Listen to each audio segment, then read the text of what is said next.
भाद्रपद महीने में पड़ने वाली अमावस्या को पिठौरी अमावस्या या कुशग्रहणी अमावस्या भी कहते हैं, क्योंकि इस अमावस्या में कुशा का प्रयोग विशेष रूप से किया जाता है। और अमावस्या के महत्व के बारे में सबसे पहले माता पार्वती जी ने बताया था। उन्होंने स्वर्गलोक के देवराजा इंद्र की पत्नी को पिठौरी अमावस्या का महत्व बताया था।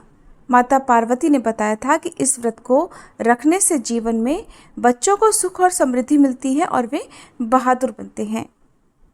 पिठौरी अमावस्या के दिन महिलाएं आटा गूंथकर 64 मूर्तियां बनाती हैं। ये 64 मूर्तियां माँ दुर्गा सहित 64 देवियों को समर्पित होती हैं।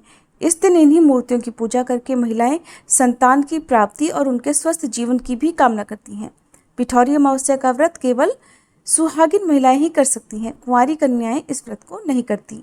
अमावस्या के दिन पवित्र नदी में स्नान और फिर ब्राह्मणों को दान देने का विशेष महत्व है। मान्यताओं के अनुसार इस दिन पवित्र नदियों में स्नान करने के बाद तर्पण करने और पितरों के लिए दान करने का विशेष महत्व है। ऐसी मान्यता है कि पिठौरी अमावस्या के दिन तर्पण और पिंडदान करने से पितृ दोष से मुक्ति मिलती है और पितर भी प्रसन्न होकर आशीर्वाद देते हैं। धार्मिक मान्यताओं के अनुसार कुशोत्पाटनी या कुशग्रहणी का अर्थ होता है कुशा को उखाड़ना या उसे इकट्ठा करना। धार्मिक कार्य पूजा पाठ के लिए वर्ष भर तक लगने वाली कुशा को इकट्ठा भी आज की अमावस्या के दिन ही किया जाता है।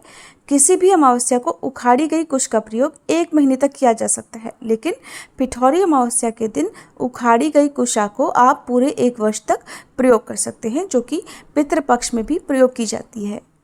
अमावस्या के दिन ही शनिदेव की और पीपल के वृक्ष की भी पूजा करनी चाहिए।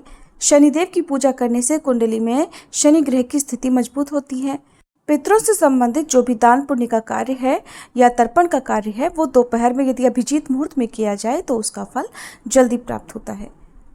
अमावस्या की शाम को एक दीपक अपने घर के मुख्य द्वार पर दक्षिण दिशा की ओर मुंह करके अपने पितरों के नाम से और एक सरसों के तेल का दीपक शनिदेव के मंदिर में जलाने के बाद आपको हरे चारे का दान गौ माता के लिए करना चाहिए। ऐसा करने से भी पितरों की कृपा प्राप्त होती है। वैसे तो अमावस्या के दिन किसी पवित्र नदी में स्नान करना चाहिए। अगर आपके लिए ऐसा संभव ना हो तो घर पर ही नहाने के पानी में गंगा जल मिलाकर जरूर स्नान करें।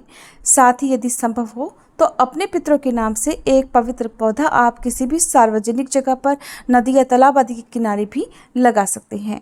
इसके अलावा आज के दिन बहते जल में दीपदान करना या किसी नदी सरोवर आदि के किनारे दीपदान करना भी बहुत शुभ माना जाता है। आज के दिन अपनी सामर्थ्य के अनुसार गरीब जरूरतमंदों को आप मौसमी वस्त्रों का, मौसमी फलों का दान कर सकते हैं। आज के दिन किया गया दान पितरों को भी तृप्ति प्रदान करता है। अमावस्या के दिन यदि आप व्रत रखना चाहते हो तो सुबह स्नान आदि से निवृत्त होकर हाथ में जल पुष्प लेकर व्रत रखने का संकल्प लें। सूर्य देवता को जल अर्पित करें, फिर अपना व्रत प्रारंभ करें। इस दिन नाखून, बाल इत्यादि नहीं काटने चाहिए। घर में मांसाहार का सेवन भूले से भी नहीं होना चाहिए। साल 2023 में इस बार 14 सितंबर गुरुवार को पिठौरी अमावस्या है और इसी दिन अमावस्या का स्नान, दान और व्रत भी रखा जाएगा। अमावस्या तिथि प्रारंभ होगी 14 सितंबर गुरुवार की सुबह 4:50 से और समाप्त होगी 15 सितंबर शुक्रवार की सुबह 7:09 पर।